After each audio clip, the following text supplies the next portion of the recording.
Buenas tardes, doctora. Es por el grupo 9.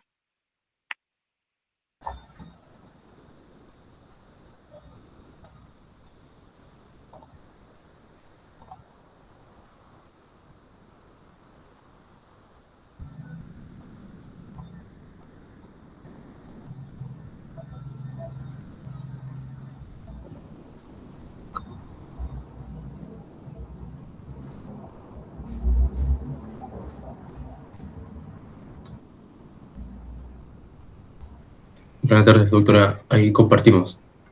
Ya, muy bien. Por favor, al que esté exponiendo, prende su cámara. ¿Sí? Gracias. ¿Qué grupo son? Discúlpame.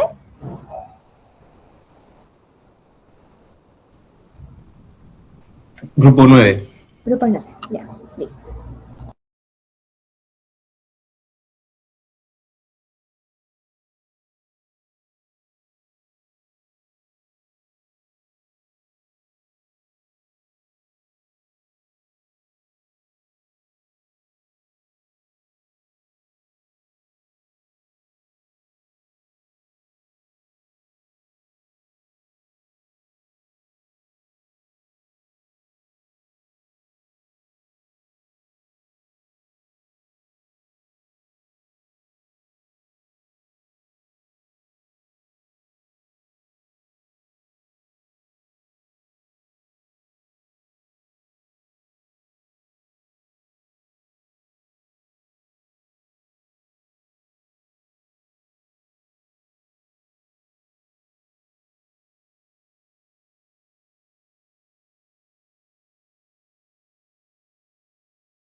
Buenas tardes, doctora y compañeros. El día de hoy vamos a exponer sobre el tema de tormenta tiroidea.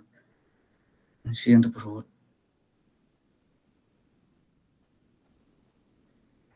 Primero, ¿qué se entiende por tormenta tiroidea? También llamada crisis tirotóxica, va a ser una emergencia endocrinológica grave, poco frecuente pero potencialmente mortal si no se trata con rapidez. Va a producir una descompensación extrema del estado tirotóxico. Así los niveles hormonales pueden no ser mucho más que en el hipertiroidismo común, va a existir una respuesta hipermetabólica sistémica exagerada por una pérdida total de los mecanismos de autorregulación del organismo, por lo cual su diagnóstico se da más que todo por la clínica y se va a apoyar en escalas de puntuación como la de Birch-Wartowski. La sospecha médica debe guiar hacia un tratamiento agresivo inmediato. Vamos a ver la diferenciación entre conceptos clínicos conocidos como tirotoxicosis, hipertiroidismo y tormenta tiroidea. La tirotoxicosis hace referencia a cualquier estado clínico que se caracteriza por la exposición a un exceso de hormonas tiroideas, ya sea por sobredosis de levotiroxina, por una inflamación transitoria de la tiroides o tiroiditis que va a liberar hormonas almacenadas, o también debido al hipertiroidismo. Y el hipertiroidismo se define como la sobreproducción y la secreción sostenida de hormonas tiroideas directamente por parte de la tiroides. Por ejemplo, en la enfermedad de Graves-Basedow o en la bosio multinodular tóxico. Es decir, en todo hipertiroidismo puede causar tirotoxicosis, pero no toda tirotoxicosis va a ser provocada por un hipertiroidismo. Y la tormenta tiroidea representa la descompensación crítica de la tirotoxicosis. No va a diferenciarse de los otros estados anteriores por los niveles hormonales, los cuales pueden ser idénticos a los de una tirotoxicosis no complicada, sino por el colapso homeostático del organismo con un hipermetabolismo severo. Siguiente, por favor.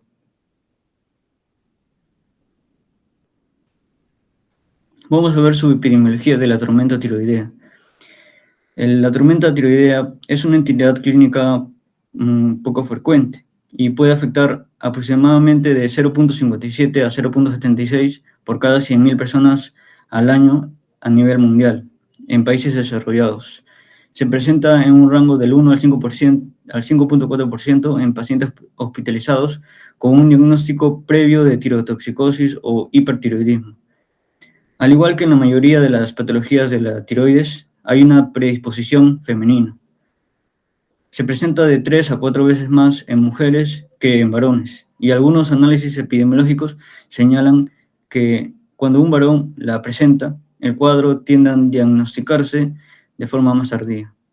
Y a nivel nacional, según la Guía de Práctica Clínica para el Diagnóstico y Tratamiento del Hipertiroidismo en Niños y Adolescentes, por el MINSA y el Instituto Nacional de Salud del Niño, es muy rara en que se presente en niños y ocurre en menos del 0.3% en niños y adolescentes con hipertiroidismo y del 2 a 5% en pacientes hospitalizados de todas las edades. La mortalidad, a pesar de la introducción de las unidades de cuidados intensivos modernos y de terapias combinadas avanzadas como la plasmaféresis, el pronóstico sigue siendo sombrío. Estudios multicéntricos han registrado una tasa de letalidad intrahospitalaria que oscila entre el 8 y 25%, y las series de casos revelan que el shock cardiogénico, las arritmias ventriculares aberrantes y el fallo miocárdico agudo, así como la disfunción hepática severa, que pueden ser medidos mediante una escala de SOFA elevado, son los principales predictores de un desenlace fatal.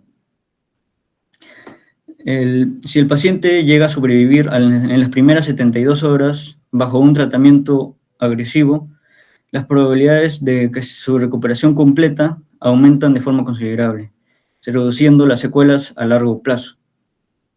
Los pacientes que presentan mayor riesgo de desarrollar la tormenta tiroidea, encontramos a los pacientes con enfermedad de Graves-Basedow, no tratada o mal controlada. Es el grupo principal de riesgo. Aquellas personas que abandonan de forma abrupta sus fármacos antitiroideos como el metimazol o propiltiouracilo constituyen la mayoría de los ingresos. Los adultos mayores, aunque la incidencia general sea mayor en los adultos jóvenes, esta población presenta una mayor mortalidad. En ellos, la tormenta tiroidea se puede manifestar de forma apática, es decir, sin la agitación clásica, pero con una postracción extrema. Y su sistema cardiovascular, ya envejecido, tolera muy mal la taquicardia severa. Durante el embarazo también hay un aumento de demanda metabólica debido a la gonadotropina coriónica humana, que va a estimular al receptor de la hormona estimulante de la tiroides. Y en embarazadas con hipertiroidismo previo no controlado, aumenta más su riesgo de presentar la tormenta. Los factores estresantes agudos sobreañadidos en los hipertiroideos, que pueden presentar infecciones virales o bacterianas agudas, como neumonías o sepsis, en cirugías tanto tiroideas como no tiroideas, cirugías mayores, en traumatismos graves o en quemaduras extensas. También por una administración reciente de contrastes iodados, como para realizar tomografías o para el uso de amiodarona. Siguiente, por favor. La etiología y los factores desencadenantes para la tormenta tiroidea. Para que se llegue a ocurrir una tormenta tiroidea, en general deben coexistir dos factores o dos elementos. Una patología tiroidea de base que provoque una sobreproducción de latente de hormonas tiroideas, que viene a ser la causa principal. Hay otras causas más. Y un evento estresante agudo que desestabilice el equilibrio del organismo, o también conocido como factor precipitante. Dentro de las causas principales podemos ver que ahí está la enfermedad de Graves-Bessel, que es la causa más común, responsable de alrededor del 70 al 80% de todos los casos. Es un trastorno autoinmune donde los autoanticuerpos se estimulan de manera masiva y continua al receptor de la TSH, y esto provoca una síntesis y liberación descontrolada de las T3 y T4. En el bóceo multinodular tóxico o enfermedad de Plummer se presenta en general en pacientes de edad avanzada con bóceos de larga evolución, y esta va a presentar múltiples nódulos dentro de la tiroides que adquieren su autonomía funcional, es decir, dejan de responder al eje hipotálamo-hipófisis tiroides y secretan cantidades excesivas de hormonas. En el adenoma tóxico, que va a ser parecido, pero consiste en un solo nódulo único tiroideo, benigno e hiperfuncionante y autónomo. Esto suele causar un hipertiroidismo más leve que la enfermedad de Graves-Bessel, pero un estímulo estresante mayor o un precipitante puede liberar una descarga hormonal suficiente para disparar la crisis tirotóxica o la de la tormenta. Dentro de los factores precipitantes van a alterar la relación entre el tejido periférico y las hormonas circulantes, o también van a elevar abruptamente la respuesta de los receptores adrenérgicos. Las infecciones es el principal factor reportado, que va a ser entre el 30 a 40% del total. Los procesos infecciosos agudos, como las neumonías, las infecciones del tracto urinario, gastroenteritis, sepsis, aumentan de forma considerable la demanda metabólica y la liberación de las citoquinas proinflamatorias, y esto descompensa el estado tirotóxico basal. Las cirugías, tanto las cirugías tiroideas en un paciente mal preparado, como cualquier cirugía mayor no tiroidea como abdominal o traumatológica, pueden implicar una manipulación de tejidos y un estrés fisiológico extremo que va a movilizar grandes cantidades de hormonas hacia el torrente sanguíneo. Los traumas o traumatismos físicos graves, accidentes vehiculares, fracturas mayores, quemaduras extensas, actúan como potentes activadores del sistema simpático, y esto induce una tormenta adrenérgica que cataliza la manifestación de la tormenta tiroidea. Y la suspensión de medicamentos antitiroideos como el metimazol o el propiltiuracilo va a eliminar bruscamente el freno sobre la tiroides, y esto produce un efecto de rebote con una liberación masiva de las hormonas previamente ya sintetizadas. También tenemos otro factor precipitante, como es el infarto agudo de miocardio, que va a generar un estrés sistémico severo. Bajo la influencia tóxica de las hormonas tiroideas que aumentan la expresión de los receptores beta-adrenérgicos, el corazón colapsa ante la isquemia cardíaca aguda. En la cetoacidosis diabética también podemos encontrar que es una complicación metabólica aguda de la diabetes, más que todo la tipo 1, va a alterar en gran medida el equilibrio ácido-base, la osmolaridad y los electrolitos. y esto sobrecarga a los mecanismos homeostáticos y precipita la falla multiorgánica aguda. Los accidentes cerebrovasculares, tanto isquémicos o hemorrágicos, alteran a los centros de regulación autonómica en el sistema nervioso central, y esto facilita la pérdida del control de la temperatura y de la frecuencia cardíaca, que viene a ser característico en la crisis. Durante el embarazo y por el parto también va a ser un factor, ya que en el embarazo los altos niveles de la gonadotropina coriónica va a ejercer un efecto estimulante directo sobre la tiroides, y debido a su similitud estructural con la TSH. Y el estrés físico extremo del trabajo de parto y el alumbramiento va a actuar con frecuencia como un detonante final. Y también por el uso de yodo o contrastes de yodo, también va a ser importante, conocido como el efecto Joy-Basedow, comunes en las tomografías computarizadas, en los cateterismos o en medicamentos como la amiodarona, que brindan lo necesario para que una tiroides enferma ya sintetice las hormonas de una forma masiva y súbita. Y todo esto deriva en una tormenta tiroidea. Siento, por favor. Ahora vamos a explicar la fisiopatología de la tormenta tiroidea. Primero encontramos un exceso de T3 y de T4. Va a haber una liberación masiva de estas hormonas a la sangre, y esto supera la capacidad de unión de las proteínas transportadoras, como la globulina fijadora de tiroxina, o TBG.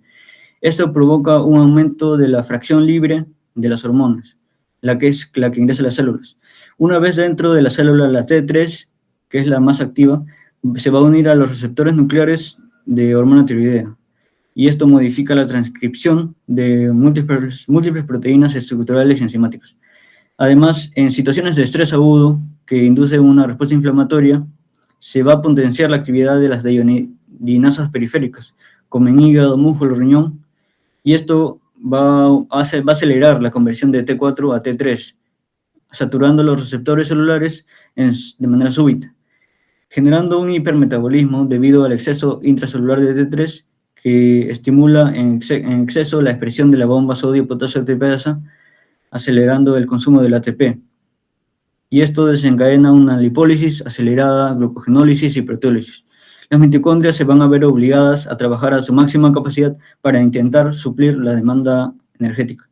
También provoca una hiperactividad simpática. Por lo general, los niveles de las catecolaminas, noradrenalina, adrenalina, se van a mantener normales. El problema va a radicar en que las hormonas tiroideas aumentan masivamente la densidad y la sensibilidad de los receptores beta-adrenérgicos en los tejidos diana, especialmente en el corazón y en el sistema nervioso, generando una amplificación drástica de las señales del sistema simpático. Y el cuerpo va a manifestarse o reaccionar con una agitación psicomotriz extensa, temblores, ansiedad, midriasis y sudoración profusa. Dentro de los efectos cardiovasculares importantes podemos ver que el corazón va a ser uno de los órganos más vulnerables debido a que va a sufrir dos mecanismos simultáneos, como lo es el efecto genómico directo sobre las miocardiocitos y por la propia hiperactividad simpática. La T3 va a estimular a los genes de la cadena pesada de la alfa-miosina y de la bomba de calcio en el retículo sarcoplásmico, o CERCA2, y esto aumenta la fuerza de contracción y la velocidad de la relajación del corazón. Inicialmente, el gasto cardíaco puede aumentar de 2 a 3 veces más por encima de lo normal para intentar cubrir las demandas de los tejidos. Y la hipersensibilidad adrenérgica va a acortar el periodo refractario auricular. Esto puede predisponer a taquicardias sinusales extremas, por lo general más de 140 latidos por minuto, y también a una fibrilación auricular. Con el paso de las horas, el miocardio se va a agotar debido a su trabajo incesante, y esto desencadena una insuficiencia cardíaca de alto gasto que evoluciona con rapidez a un shock cardiogénico. Gracias.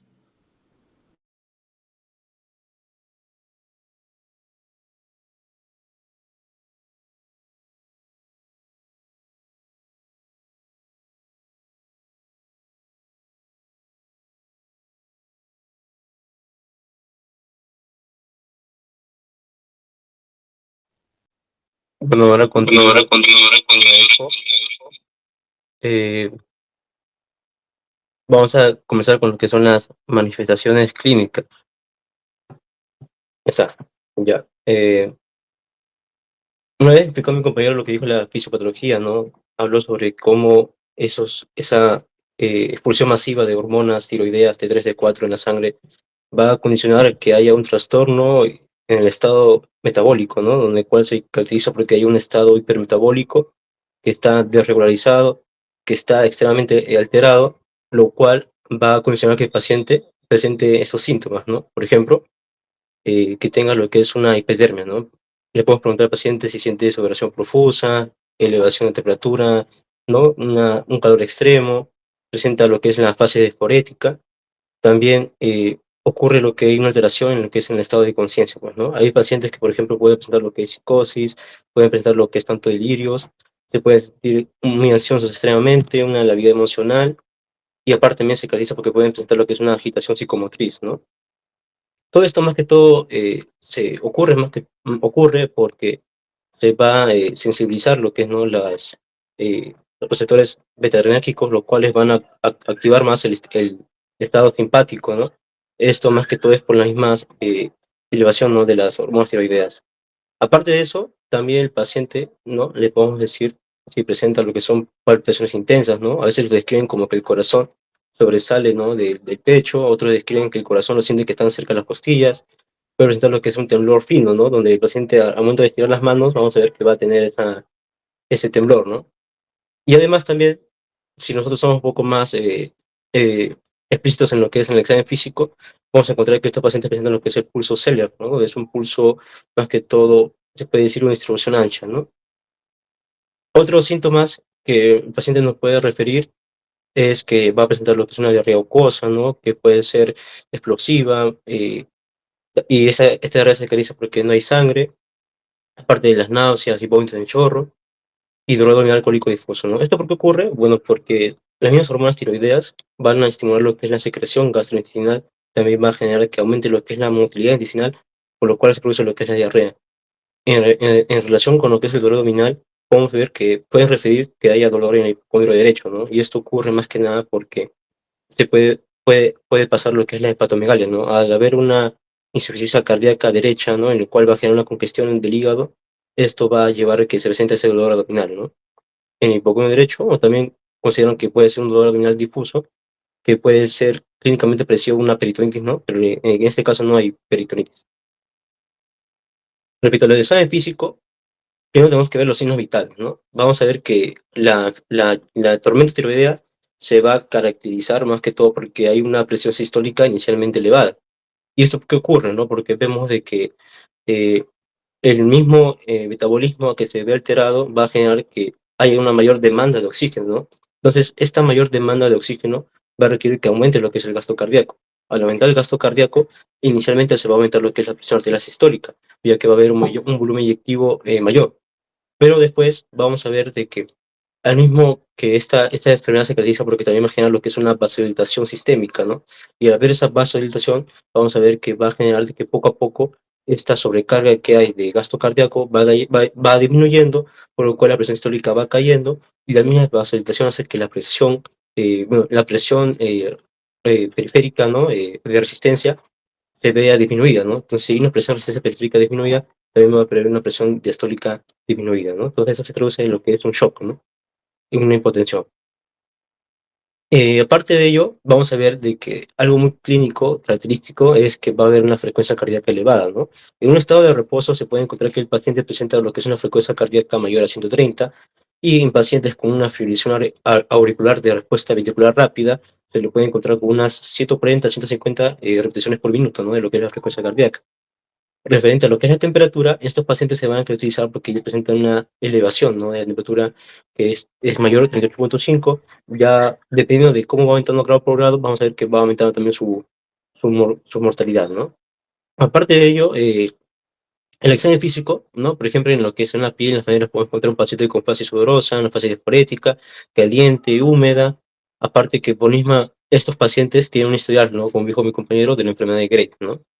Hay ciertos desencadenantes que van a generar de que se genere este trastorno de súper estado metabólico, ¿no? Lo cual uno de ellos es que pacientes que tienen enfermedad de Graves, ¿no? Que cursan con olvidarse lo que es el tratamiento inicial, entonces ellos también se caracterizan por tener esta hiperpigmentación en la piel, ¿no? Aparte de ello, tenemos también lo que es la ictericia, que también es un signo de mayor mal pronóstico. ¿Por qué? Porque esto nos indica que hay un problema, una congestión en el hígado, ¿no? Entonces indica que hay una insuficiencia cardíaca derecha, y esto pronostica que hay un mal pronóstico, eso diagnostica que hay un mal pronóstico, ¿no? En lo que es en la cabeza y en el cuello, vamos a ver de que vamos a encontrar lo que es un hipertiroidismo activo. Esto quiere decir que se va a evidenciar lo que son los oxoftálmos, ¿no? Los ojos sobresalientes, la retracción palpebral, ¿no? En lo cual vamos a ver que el paciente, al momento de querer intentar que él cierre el ojo, va a presentar que el párpado no lo va a poder direccionar hacia abajo rápidamente, ¿no? Como se debería hacer, ¿no? ¿Y esto por qué ocurre, no? Esto ocurre más que todo por la misma actividad simpática, ¿no?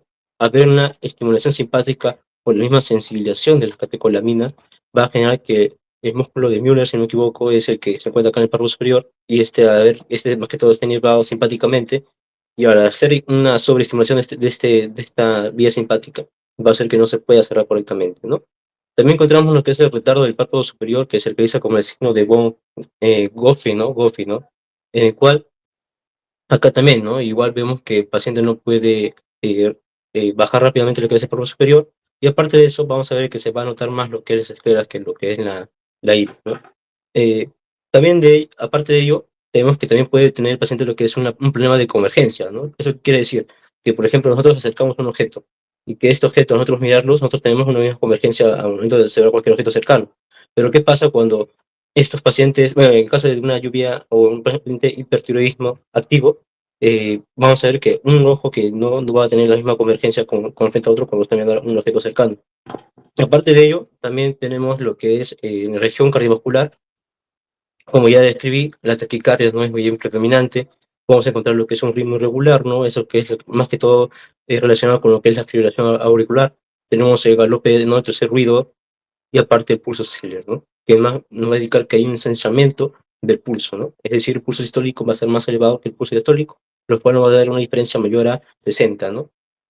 Claro, mayor a 60. Entonces, esto nos indica que va a haber un pulso elevado, ¿no? Aparte de eso, en la región del abdomen, como les expliqué, el paciente puede indicar lo que es un dolor difuso en el abdomen al momento de la palpación, y también se le puede evidenciar lo que es hepatomegalia, que nos puede indicar lo que es una congestión hepática.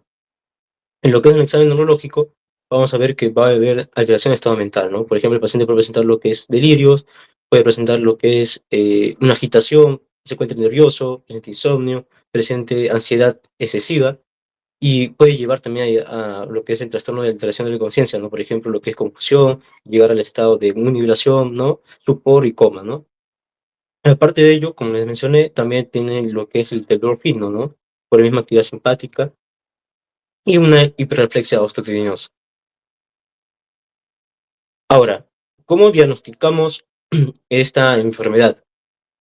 Primero, en lo que es en la historia clínica, tenemos que tener en cuenta mucho lo que son los antecedentes, ¿no? Un paciente, si es en este caso joven de 40 a 60 años, se puede decir adulto, mejor dicho, puede ser que presente esta tormenta tiroidea típica, ¿no? Donde presenta agitación, ansiedad, pero también hay una tormenta tiroidea atípica que ocurre en pacientes mayores a 65 años, ¿no? Entonces tenemos que tener en cuenta los dos grupos. Aparte de ello, también tenemos que encontrar el sexo, ¿no? Que en este caso es más predisponente a las mujeres, ¿no? Por la enfermedad de Graves, ya que es una enfermedad autoinmune, a diferencia de los varones, ¿no? Una relación de 3 a 1.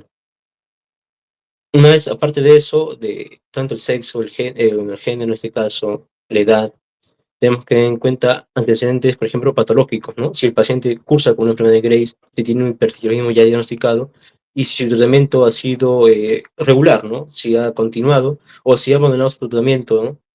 Ya sea de acá a 7 a 10 días, los cuales pueden indicar, ¿no? Una respuesta inmediata. También que el cuadro de esta enfermedad es una enfermedad aguda, ¿no? Que ocurre en el primer día o de 4 a 62 horas.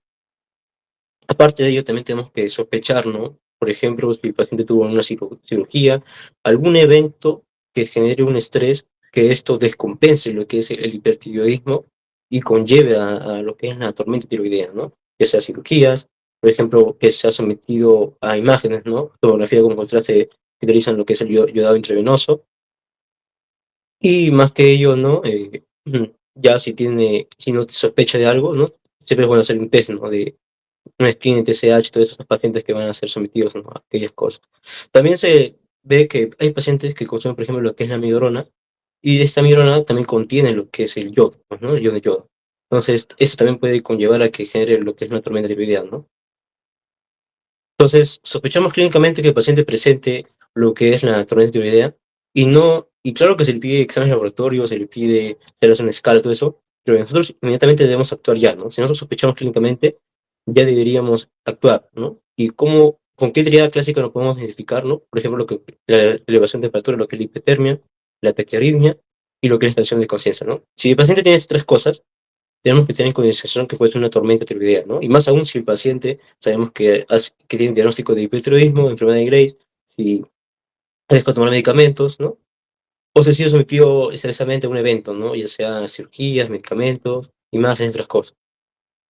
Una vez tenido lo que es el criterio de sospecha, nosotros ya podemos pasar lo que es un screening que va a demorar, ¿no? En este caso, por ejemplo, la TSH, ¿no? En estos pacientes vamos a encontrar que la TSH se va a encontrar disminuida. ¿Y esto por qué? ¿No? Esto se explica fisiológicamente, ¿no? Sabemos que la T3 y la T4 va a generar una disminución tanto de la TSH y lo que es la TRH, más que todo por el mismo feedback, ¿no? Que existe en lo que es en el sistema tálamico hipofisario tiroideo, ¿no? Entonces, al ver este feedback por la elevación de T3, T4, va a generar que disminuye tanto la TSH y lo que es la TRH, ¿no? Y eso es lo que vamos a encontrar en el laboratorio, pues, ¿no? El TSH disminuido, que generalmente se encuentra a mayor de 0.1, no sabemos que sus rangos es de 0.4 a 5, si no me equivoco, y lo que es la T3 y la T4 va a estar elevada, ¿no? ¿Qué pasaría si el paciente presenta una TSH normal o elevada y T3, T4 elevada, ¿no? Eso me indicaría que ya se descartaría la tormenta tiroidea y puede ser lo que es un adenoma hipofisario, ¿no? De que secreta o segrega lo que es TSH, ¿no? Entonces, por eso se explicaría por qué el TSH elevado y por qué la T3, T4 elevada. El gold estándar, en sí es cierto, no hay un examen que nos diga directamente que tiene tormenta tiroidea, pero se puede usar estas puntuaciones, por ejemplo, esta escala, ¿no? De la puntuación de Burns-Ortowski, ¿no? Donde una puntuación según lo que es los parámetros tanto cardiovascular, hepático, eventos desestresantes y lo que es tanto esta evaluación a nivel orgánica, ¿no? Sistema nervioso central, todo eso. Si nos dan una puntuación de más de 45 puntos, nos puede indicar de que estamos presentando, que el paciente presenta lo que es una tormenta tiroidea, ¿no? Otras causas tenemos que excluir, ¿no? Por ejemplo, que el paciente presente lo que es una sepsis, un feocromocitoma, un síndrome neuroléptico maligno y un delirio tremens, ¿no? ¿Por qué se le asocia mucho la sepsis, ¿no? Por la vasodilatación sistémica, ¿no? ¿Por qué el feocromocitoma? Porque el feocromocitoma, a diferencia de esta enfermedad, va a haber una estimulación de las catecolaminas, ¿no? Un exceso de catecolaminas. Acá no ocurre un exceso de catecolaminas. Acá lo que ocurre es una sensibilización aumentada de las catecolaminas, ¿no? Por ejemplo, el paciente presenta sus catecolaminas a un nivel normal, pero hay una sensibilización en esos receptores beta-adrenérgicos, ¿no? Lo cual hacen que esa estimulación de las catecolaminas que están en niveles normales genera aumento de la excitación tanto simpática, ¿no? Y todos los eventos que hemos visto. Y también tenemos que ver que en este caso, iniciando una vez que sospechamos clínicamente, iniciar lo que es la respuesta de tratamiento, ¿no? Darles, por ejemplo, lo que son las tiramías, los bloqueantes, los ioduros y los corticoides, ¿no? Eso lo explicamos antes mis compañeros. Ahora, ¿no? Entonces, para diagnosticar esta tormenta tiroidea, tenemos lo que es la escala de Burns-Ortowski, ¿no? Donde vamos a ver que generalmente va a haber más el componente cardíaco, ¿no? Que es la taquicardia, la insuficiencia cardíaca congestiva y la fibrilación auricular, ¿no? Y otros sistemas, ¿no? Por ejemplo, el sistema nervioso central, lo que es tanto la función gastrointestinal hepática y lo que es el evento precipitante, ¿no? Aquel desencadenante, ya sea una cirugía, medicamento, ya sea la falta de tomar el medicamento, o por ejemplo, el paciente presenta lo que es una cetosis diabética, una infección, ya sea urinario, una neumonía, puede generar que se produzca lo que es una tormenta tiroidea, ¿no? Vemos que según ciertos niveles rangos, ¿no? Valores de rangos, va a aumentar lo que es la puntuación, ¿no? Por ejemplo, en los niveles de regulación, vamos a ver que va a ir de un factor, ¿no? De 0,5, ¿no? Es decir, de 17.2 a 17.100 es lo que sea 5 puntos, ¿no? y así sucesivamente hasta llegar a mayor a 40, donde es el mayor puntaje, que es 30 puntos. En lo que es el sistema nervioso central, vamos a ver que si está ausente lo que es la falta de, está la falta de conciencia, la falta de persona de conciencia, lo que es la confusión, si no hay delirios, si no hay agitación, se puede catalogar como 0 puntos, ¿no? Pero si está levemente, por ejemplo, una agitación, una ansiedad, 10 puntos, ¿no? Y así, ¿no? Cuando ya presenta coma, ya se le considera lo que son 30 puntos. En lo que es la función gastrointestinal, vamos a ver, ¿no? De que si el paciente presenta lo que es diarreas, náuseas, vómitos, se le considera 10 puntos. Y si ya hay ictericia, ¿no? Donde la albumina clínicamente se puede evidenciar mayor a 2.5, pero acá no establece mayor a 3, se va a colocar 20 puntos, ¿no? También está lo que es la taquicardia, ¿no? Mayor a 130, 25 puntos, y así sucesivamente, ¿no? Entonces, un puntaje mayor a 45 nos indicaría de que el paciente cursa con lo que es una tormenta tiroidea, ¿no? Un puntaje entre 25 y 44 se le puede catalogar como una tormenta inminente, y menor a 25 pues, se le puede decir que ya el paciente no tiene una tormenta poco probable, ¿no? Ahora le doy pase a mi siguiente compañero.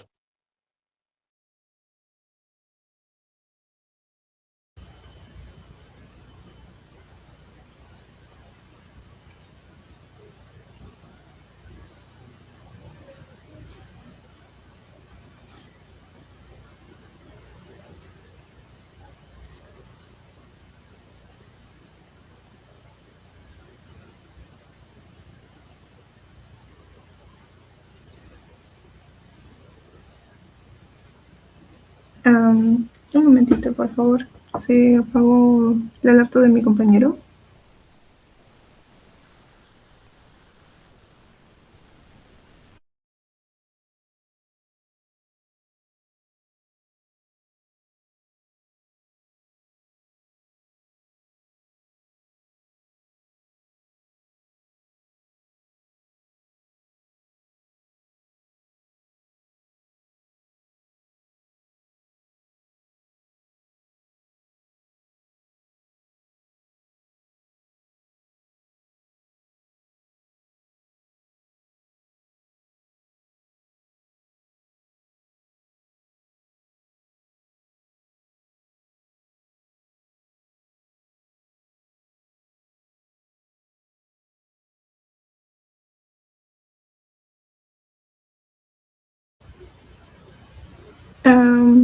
Doctora, va a demorar un poco en encender la computadora, pero no sé si habría problema si lo voy explicando.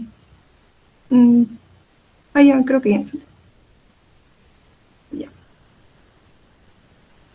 Listo. Con respecto al tratamiento, tiene que ser rápido e intenso, ¿no? ¿Por qué? Porque va a requerir un ingreso a UCI debido a su alta mortalidad, ¿no? Que va entre un 10 a 30% más o menos. Entonces, lo que tenemos que tener en cuenta son las medidas generales de soporte al principio, ¿no? Que básicamente es identificar, ¿no? Y tratar cualquier factor precipitante, ya sea por infección, traumatismo o un evento agudo. Entonces, para eso, el soporte va a incluir hidratación, ¿no? Bueno, líquidos, ¿no? Que pueden darse en grandes cantidades, de 3 a 5 litros por día, pero tenemos que tener en cuenta algo importante. Por ejemplo, si presenta insuficiencia cardíaca congestiva el paciente, pues ya no va a requerir, ahí nosotros lo que vamos a hacer es ponerle diuréticos, ¿no? Entonces, y también lo que es la hiperexia, ¿no? Que se va a tratar con lo que es el acetaminofén. Vamos a ir viendo poco a poco eso. Como ven ahí, tenemos que encontrar primero la causa desencadenante, ¿no? Estabilizar y pues dar un tratamiento con ello. Entonces, en los síntomas hiperadrenérgicos, nosotros vamos a contar con los beta-bloqueantes, ¿no? El fármaco estrella va a ser el propanolol. ¿Por qué? Porque aparte de ser un bloqueador de receptores adrenérgicos, ¿no? En altas dosis va a inhibir lo que es la deiodesinasa tipo 1, que básicamente convierte el T4 en T3 activo, ¿no? Entonces tiene un doble efecto.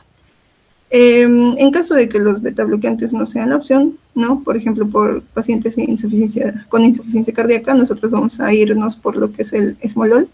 Y si hay, por ejemplo, asma o enfermedades obstructivas de la vía respiratoria, pues tenemos el atenolol o el metoprolol, ¿no? Como opciones también. Siempre y cuando existan contraindicaciones, ¿no? En los betabloqueantes, lo que vamos a usar también van a ser los bloqueadores de canales de calcio, ¿no? Como el diltiazem. Y en caso de lo que es hipertermia, pues tenemos que ver lo que es el enfriamiento, ¿no? Y pues para eso también tenemos lo que son los antiperióticos, como el acetaminofén, pero también puede ser de manera física, ¿no? O externa, ¿no? Siguiente. Ya. En lo que es hipotensión e hipovolemia, pues básicamente es la reanimación de líquidos. En lo que es trastornos electrolíticos, pues la reposición de estos. Y hay que tener en cuenta algo, ¿no? Que si hay una crisis tirotóxica, ¿no? Y esto genera una insuficiencia cardíaca congestiva, pues el fármaco también va a ser el esmolol, ¿no? Como habíamos comentado, de lo que son insuficiencias cardíacas. Todos los pacientes que van a recibir betabloqueantes, ¿no? Tienen que ser monitorizados siempre, ¿no? Sus signos vitales, básicamente por detectar, ¿no? Signos de insuficiencia cardíaca o demás. En lo que son fármacos antitiroideos tenemos 3, ¿no? Esta es una clasificación. Tenemos la inhibición de síntesis de la hormona tiroidea, que van a estar en primera línea lo que es el propilquiuracilo, el PTU, y como alternativa también el metimazol. Dentro de poco les voy a explicar un poco de cómo funcionan ambos y cuáles son sus diferencias. Y tenemos fármacos que son netamente para lo que es la inhibición de liberación de la hormona tiroidea, que van a tener efecto a través del Wolff-Chaikoff, que es básicamente saturar, ¿no? Saturar tanto que vas a bloquear o paralizar la producción. Entonces, como primera línea tenemos las soluciones de yodo, ¿no? Que siempre tienen que ser administradas 1 hora después de los fármacos antitiroideos, ¿no? Y el UVA. Básicamente eso. También se opta por lo que es el litio, pero ya les voy a explicar también un poco sobre este medicamento, ¿no? Entonces, también está lo que es la inhibición de conversión periférica, de T4 a T3, que aquí entra el propanolol, como les había comentado, por sus dosis altas, ¿no? Y su inhibición a la deiosinasa tipo 1. Entonces, también están los glucocorticoides, que pues sí tienen un efecto de soporte en el eje adrenal, ¿no? Entonces, ahí vamos a tener en primera línea la hidrocortisona y pues como alternativa la dexametasona. Siguiente. Ya, en esto del manejo, aquí sí es importante, ¿no? Primero siempre tenemos que ver, ¿no? Que el paciente llegue y tenga, bueno, tenemos que tener diferentes escalas y demás, y pues lo primero que tenemos que hacer es ver, ¿no? Vía aérea, respiración, circulación, lo básico. Entonces, siempre vamos a pedir estudios de laboratorio, pero mientras tomemos en cuenta todo ello, tenemos que ver ya el tratamiento, porque ese tipo de patologías, pues, se tienen que tomar acción, ¿no? Ahí mismo. Entonces, en lo que es todo el tratamiento, lo vamos a dividir más o menos como que en 5 partes, ¿no? Pero para eso primero tenemos que hacer la reposición de líquidos, ¿no? Identificar si hay problemas, ¿no? Tratar lo que son las taquiarritmias, ¿no? Insuficiencias cardíacas. Y bueno, en fin, cuando tengamos nuestra escala, ¿no? La escala que había comentado mi compañero, la escala de Borch-Wartowski, que básicamente si nosotros tenemos más de 45 como resultado en esta, ya estamos hablando de una disfunción cardiovascular con hiperexia y alteración del sistema nervioso. Entonces ya estamos hablando de lo que es una tormenta tiroidea, ¿no? Y como les había comentado, pues entran a lo que es UCI.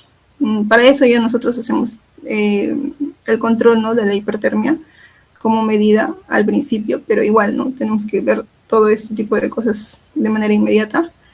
Y al iniciar el tratamiento de los fármacos antitiroideos, primero lo que tenemos que hacer es un control adrenérgico. Entonces, el control adrenérgico básicamente va a bloquear, ¿no?, el impacto sistémico que se genere con lo que es el propanolol, como había comentado, que se va a dar de 60 a 80 gramos vía oral cada 4 a 6 horas. Entonces, ya había mencionado que va a inhibir la conversión, ¿no?, periférica del AT4 al AT3 en dosis altas, ¿no? Este fármaco también puede causar lo que es hipotensión profunda. ¿Ya? ¿Por qué? Porque va a generar una disfunción sistólica. También puede generar hiperactividad bronquial severa, por lo cual optamos por el esmolol, como habíamos comentado, ¿no?, en infusiones de corta acción. Entonces, también tenemos lo que es el dieltesian, en casos, bueno, que es un calcio antagonista, ¿no? Y luego de eso, en segundo punto, nosotros tenemos que ver lo que es el bloqueo de la síntesis, ¿ya? Entonces, aquí tenemos a lo que es el PTU, ¿ya?, que es el favorito de UCI, ¿no? Esta parte va a ser básicamente detener la producción de T4 y T3. Entonces, el PTU se va a dar de 200 a 200 miligramos vía oral también por cada 4 horas. Entonces, estas van a bloquear, ¿no?, la síntesis. Básicamente, es favorito de UCI. ¿Por qué? Porque va a disminuir el T3 activo, ¿no? Más o menos va a bajar los niveles alrededor de 45% en 24 horas. Sin embargo, el metimazol, que también tiene la misma función, lo disminuye solamente de 10 a 15% en 24 horas, pero tiene una mayor vida, una vida media, ¿ya? Y una mejora de adherencia. Entonces, ya vamos a ir viendo un poquito más de eso también. Pacientes, por ejemplo, que están en un estado inconsciente, se puede optar por poner una sonda nasogástrica y pues administrarles el fármaco. O si tienen disfunciones gastrointestinales, también podemos hacer una preparación rectal.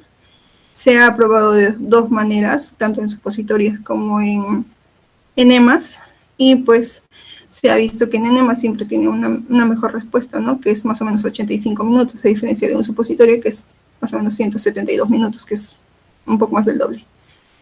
Como tercer punto es, bueno, si ya hemos visto el control adrenérgico, ya hemos visto el bloqueo de síntesis, ahora tenemos que ver el bloqueo de la liberación, no, o sea, sellarlo.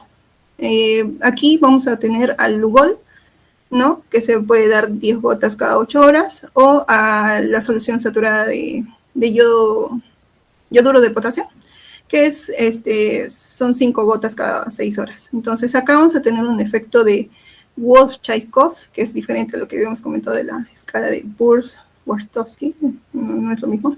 El efecto de Wolff-Chaikov es básicamente, como les había comentado, ¿no?, saturar tanto de material que paralizas la producción. Entonces, aquí sí, lo más importante es nunca dar antes de la tionamida, ¿no?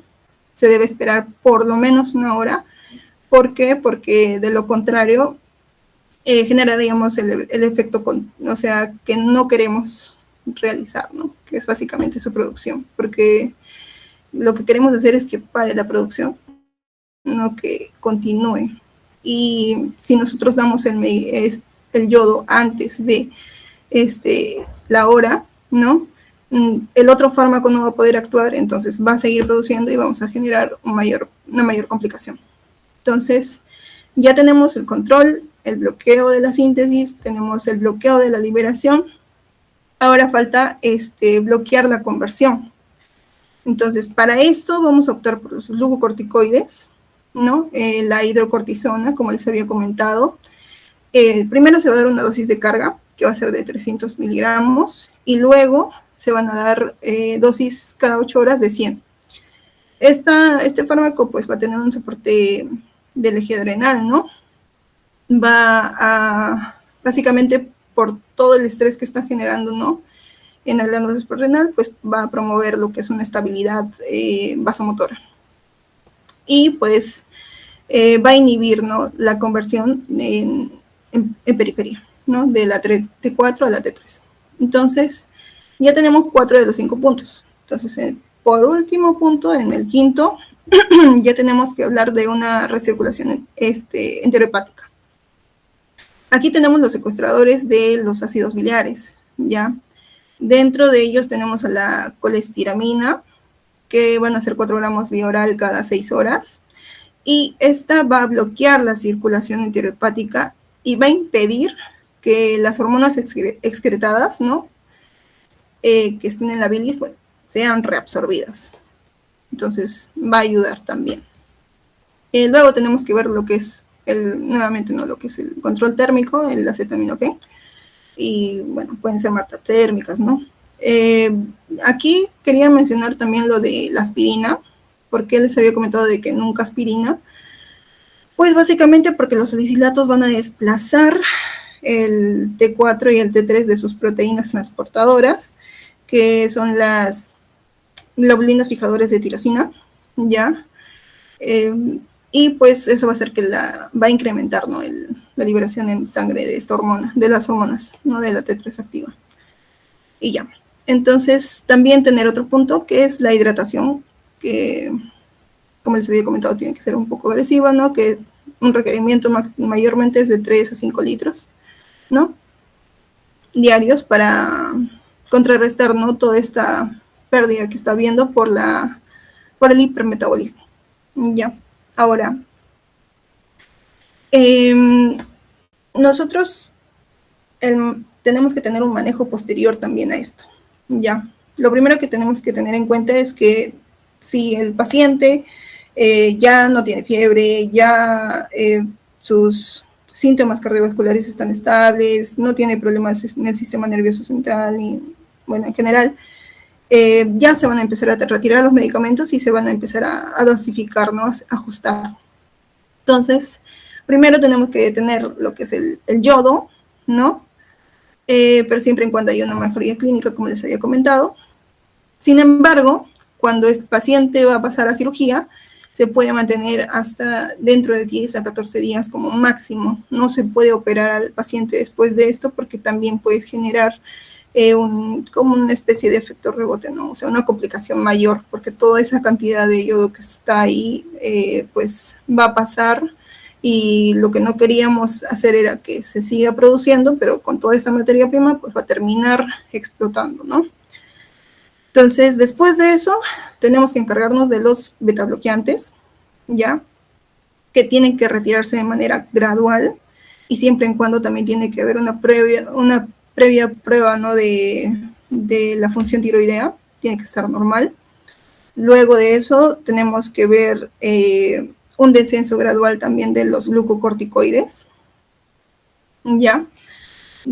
Después tenemos que cambiar el fármaco, ¿no? Si estamos usando PTU, pasarlo a metimazol, al principio con una dosis alta, de más o menos de 30 a 40 miligramos por día, y luego ir dosificando, ¿no? ¿Por qué? Porque se ha demostrado que el PTU a largo plazo, bueno, tiene una hepatotoxicidad bastante marcada, ¿no? A diferencia de metimazol. Entonces, como tenemos eso en consideración, pues se tiene que hacer el cambio de medicamento. Ahora, casos de, por ejemplo, enfermedades como la enfermedad de Graves, ¿ya? Ahí sí necesitamos una terapia definitiva. Y ahí optaríamos por la yodoradioactividad o la tiroidectomía, ¿ya? Para evitar básicamente cualquier episodio. Entonces, dentro de las terapias alternativas, nosotros podríamos tener en cuenta que hablamos de cirugía, ¿no? Que es la tiroidectomía, que habíamos comentado, que se puede dar por la enfermedad de Graves, o, por ejemplo, pacientes que tienen alergias a las tionamidas, o hepatotoxicidad, ¿no? Entonces, ese tipo de puntos pueden hacernos llevar a la cirugía, ¿no? A la tiroidectomía. También tenemos a la plasmaféresis, ¿no? Como terapia alternativa, que básicamente es un procedimiento de reserva, ¿ya? Que se usa cuando no funciona todo. Por ejemplo, si tienes a tu paciente muy inestable y necesitas sí o sí llevarlo a cirugía, pues puedes optar, ¿no?, por una plasmaféresis, que se va a encargar de básicamente eliminar lo que son las citocinas, los anticuerpos y las hormonas tiroideas. Y pues básicamente directamente de la sangre, ¿no? Entonces es una depuración. Y con relación al litio, sí, bloquean la liberación de hormonas tiroideas, ¿no? Pero lamentablemente su uso va a ser muy limitado porque tiene una gran toxicidad renal y neurológica. Siguiente. Y eso sería todo. Le doy el pase a mi compañero para que pueda hacer. Bien, como ya he estado comentando, la tormenta tiroidea va a ser la forma más grave y descompensada del hipertiroidismo.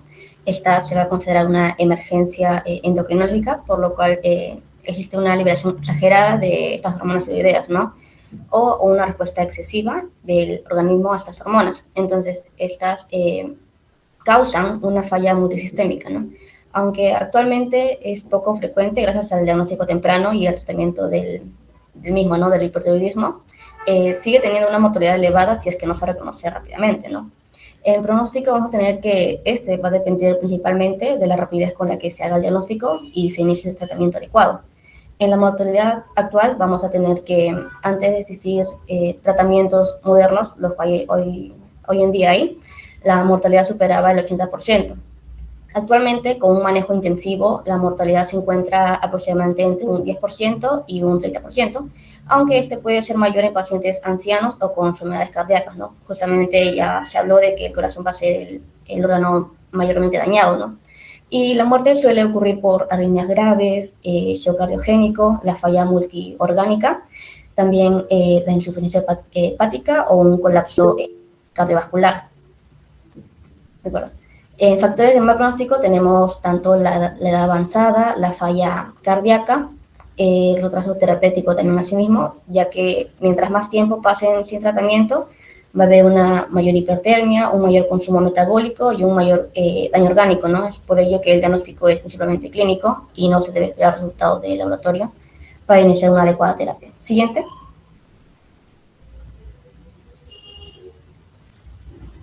En complicaciones tenemos que la tormenta tiroidea va a afectar prácticamente todos los órganos, ¿no? En arritmias tenemos que esta va a ser la más frecuente en caso de fibrilación auricular.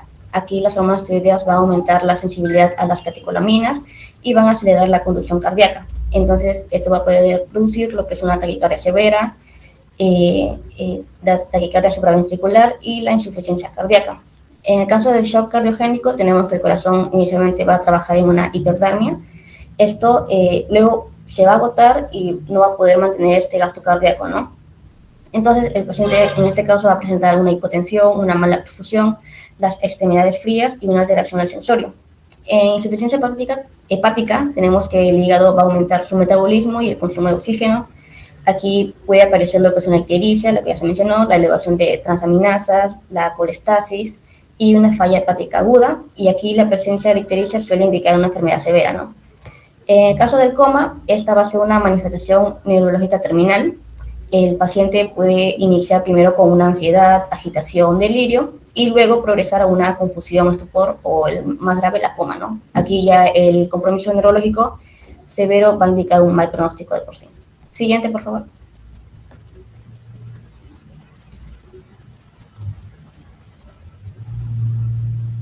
Siguiente de apoyo.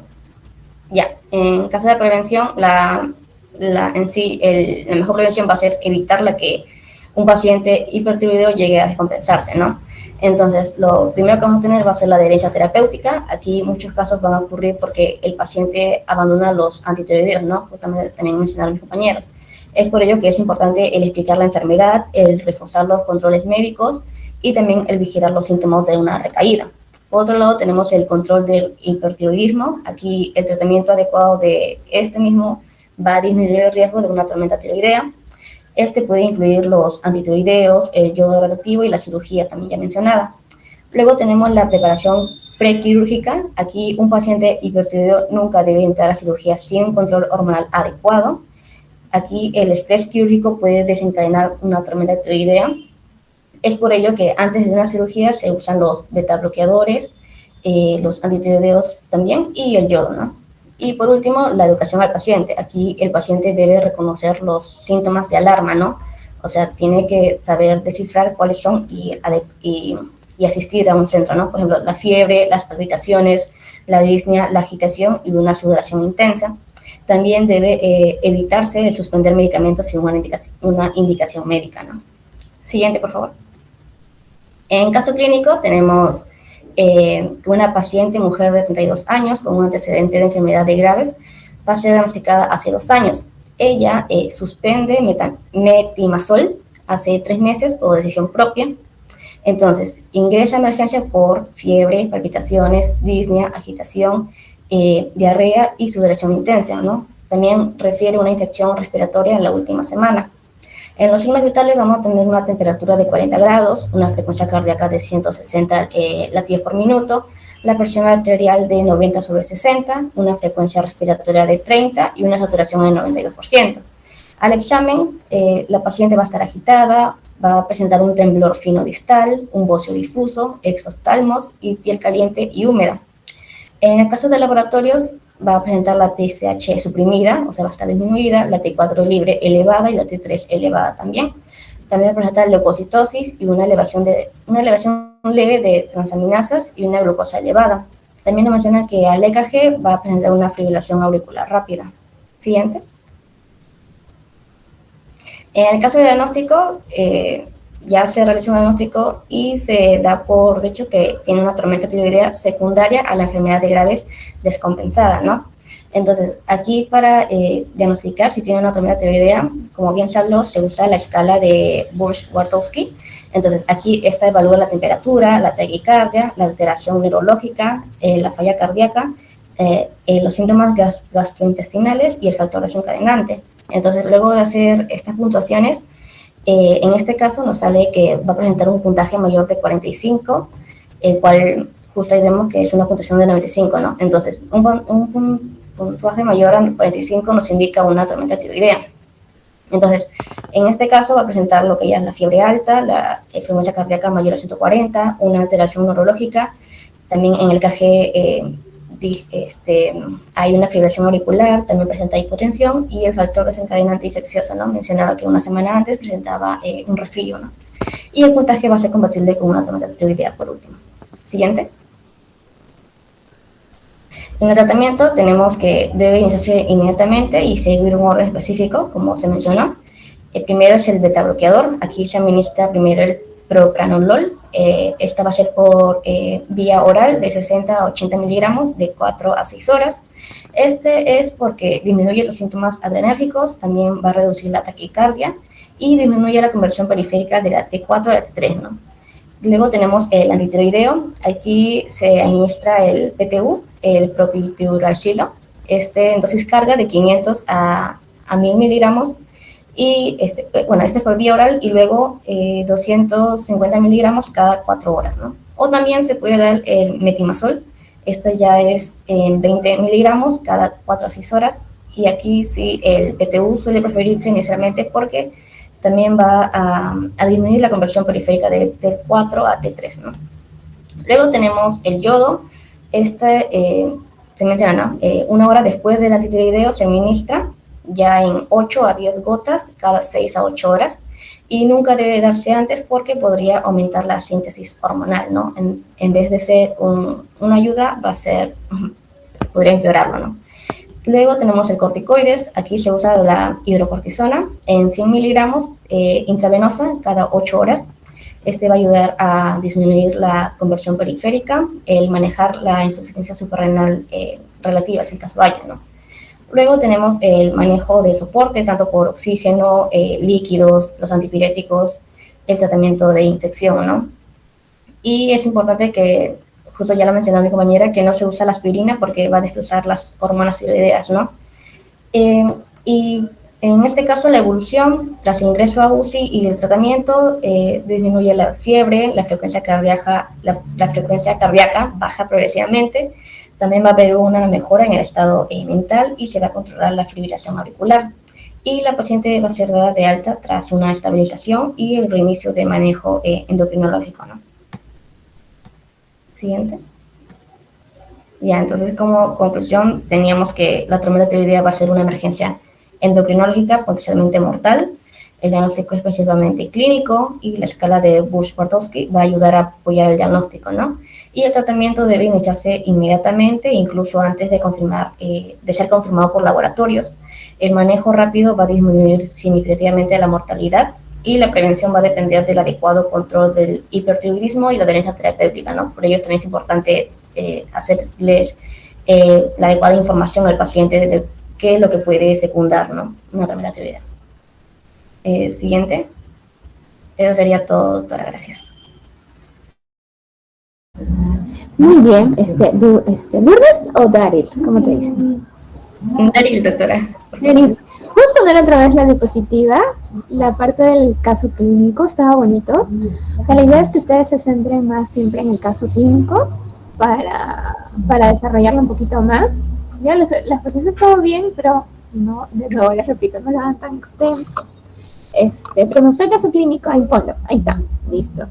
En nuestro hospital, como es un hospital de referencia, suelen llegar pacientes con hipertiroidismo descompensado, que muy bien lo explicaron, no es lo mismo que una tormenta tiroidea. La tormenta tiroidea tiene que cumplir los criterios de Busch y Bartowski. Por eso ahí pasa la siguiente diapositiva, la que sale tu escala. Eso, muy bien.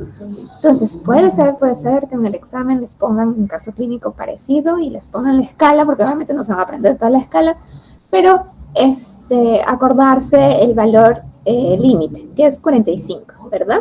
Entonces, si suma al paciente 45 puntos, lo más probable que esto sí es una tormenta tiroidea y tiene un manejo uno de shock trauma o de UCI, ¿ya? Y luego, obviamente, entramos nosotros para ver por qué se descompensó. Seguramente era paciente, como el caso, es típico que suspenden la medicación y se descompensa.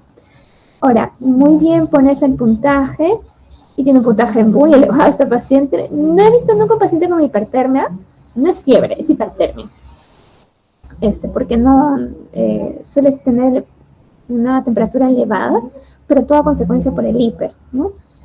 No he visto pacientes con hipertermia, pero sí con frecuencias cardíacas muy elevadas que llegan descompensados, inclusive llegan con psicosis. Una vez llegó la paciente a la emergencia del Sabogal, que inclusive iban a admitirla por psiquiatría, y porque psiquiatría también tiene camas de hospitalización, pero luego se dieron cuenta por ahí que tenía rasgos de hipertiroidismo, tenía un poco de bocio, un poquito de oftalmos, y claro, pero ahí entró con una psicosis, ¿no? Entonces, completamente desorientada, hablando incoherencias, como que inclusive agresiva, pero todo era por el hipertiroidismo. Y claro, hay que ver que no haya una descompensación hepática, entonces muy bien con la escala y vamos sumando los puntos para ver si es que llega a 45. Ahora, en este paciente pues, está súper mal descompensado, obviamente, como para hacer el ejemplo, y suman a 25, entonces debería entrar a shock trauma o a UCI para el manejo. A ver el siguiente. Muy bien, obviamente propanolol porque nos va a mejorar el tema de los síntomas adrenérgicos. Ahora, los antitiroideos, propiontil, uracilo no hay en el país, no se consigue. Ya, no hay, no le importan. Entonces, yo he tenido pacientes porque también se utiliza, es el antitiroideo de elección en gestación, pero no hay en el país. Entonces, cuando hemos tenido pacientes gestantes, o a veces se lo traen de España, ¿ya? O algunas veces tratan de conseguírselo también en Argentina, pero en el país no se consigue propiontil. Nuestro hospital, que es un hospital de referencia, no tiene propiontil, no lo consigues tampoco en ninguna farmacia. Pues lo que tenemos es tiamazol, que es el metimazol. ¿Y cuánta es la dosis máxima que podríamos dar de tiamazol? ¿Daryl? ¿O alguien de su grupo? La dosis base es 20 miligramos cada 4 o 6 horas. ¿Que al día viene a ser?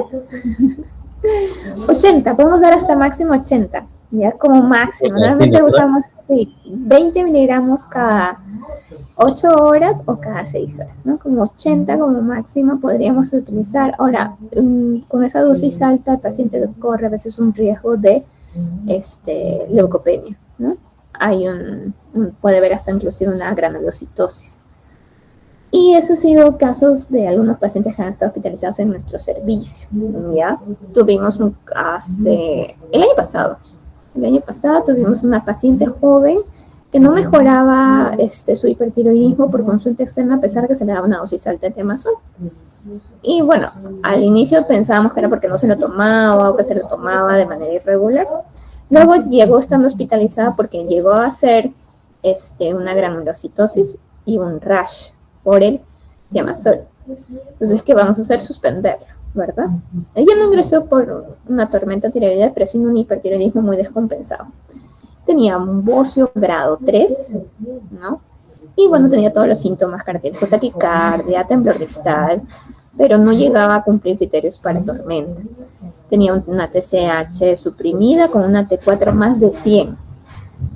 Entonces, si no le podemos dar obviamente no hay propitiración, no le podemos dar temazol porque ya hizo reacción adversa severa, ¿qué hacemos? ¿Alguien del grupo? Ahí está, mira. ¿Cirugía, doctora? Muy bien, cirugía. Pero el anestesiólogo te va a responder, necesito una T4 libre normal. ¿Cómo conseguimos una T4 libre normal en una paciente hipertiroidea que no puede recibir temazol? Plasmaféresis, doctora. Muy bien. ¿Quién dijo plasmaféresis, Geraldine? ¿No? Ya. Plasmaféresis. Sí. Y eso fue lo que hicimos. Pero antes de la plasmaféresis, claro, la íbamos a programar para tiroidectomía porque con un bocio grande, así le demos yodo, no iba a mejorar. Y el trámite del yodo, uno que se da en el almenara y otro que toma a veces meses. No es algo que el paciente puede entrar mañana a hacerse yodoterapia. Entonces nuestra mejor opción era una tiroidectomía compensando. Estaba con hidrocortisona y le iniciamos litio. Claro, uno dice, no, pero eso es muy arcaico, ¿no? Pero en nuestro país, lamentablemente, uno tiene que recurrir a todo lo que se pueda y según la guía está indicado, se puede dar litio. Le dimos litio hasta, si no me equivoco, 1800 miligramos al día, si mal no recuerdo. Hicimos dosaje de litio y todo, y lo bueno, como era una chica joven, no tuvo complicaciones por el litio y comenzó a mejorar el T4. Recién ahí comenzó a bajar. Me acuerdo que bajó, estaba en más de 100, luego estaba en 100, la T4, luego bajó a 78, luego a 50, entonces mejoró. Entonces cuando ya estábamos como que la T4 en 50, ya se le programó en una semana la tiroidectomía, se le inició el UGOL, y también se le programó plasmaféresis. Se le hizo 3 plasmaféresis previos a su cirugía, ¿no? 3 días antes. Una plasmaféresis cada día. Con eso barrimos toda la T4 y ella pudo ingresar con una T4 en 22, justo en el límite superior. Y después de la tiroidectomía, pues ya, chau hiper, ya no hay descompensación. Y claro, esa paciente, si no se hubiera manejado en una hospitalización, hubiera podido terminar en una tormenta tiroidea. Entonces, estuvo muy bien. La próxima no lo hagan tan largo los grupos que toquen conmigo, por favor, para que el caso clínico podamos desarrollarlo bien. Ya, pero estuvo muy bonito. A veces les ponen casos clínicos de tormenta tiroidea en el examen. Ojo. Pero no es que necesitan aprenderse toda la escala de Borch y Warshawski, pero sí más o menos saber cuánto debo sumar y cuáles son los ítems a que corresponde para poder llegar al puntaje 45 y decir, el paciente está en una inminente tormenta tiroidea. ¿Ok? Así que muy bien, nos vemos el lunes para la teoría. Hasta luego. Gracias, doctora. Gracias.